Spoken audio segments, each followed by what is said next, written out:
as a problem, however, when we look at flowcharts down the road, is that what we saw in the previous slide with the for statement, which is called an iterator, this is something that is available to us in pseudocode and in many programming languages, but flowcharts really cannot express this adequately. And so we just have to fall back to a more general notion of a loop, in this case, what is called a while loop. So, this is also something that exists in all programming languages. This is one of the essential building blocks. Python does have while loops as well. And we start out by initializing a counter and index variable here to the initial value, in this case I. And then we'll just iterate and loop over the whole thing here as long as I is less than or equal to 100. And but that means that at some point in the loop body, we'll have to increase I to actually get it closer to the terminating condition. If we don't do this, we will produce an infinite loop.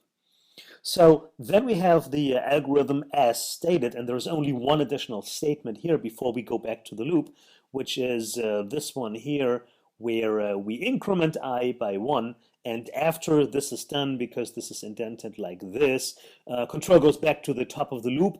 The question is asked, coming in as I equal 1, at the end of the loop I is 2, that is still less than or equal to 100. We execute the whole thing again until we actually end up with I being 100.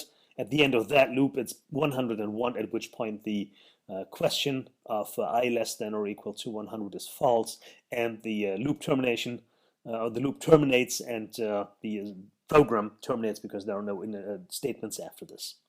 So, and this can be coded up in Python as well. It is, however, less efficient than using an iterator. It's less elegant too. So in Python and the pseudocode, we stick to the iterators if we can. It's not always possible, because for this we really need to know the number of iterations, or the number of elements that make up the iteration set in advance.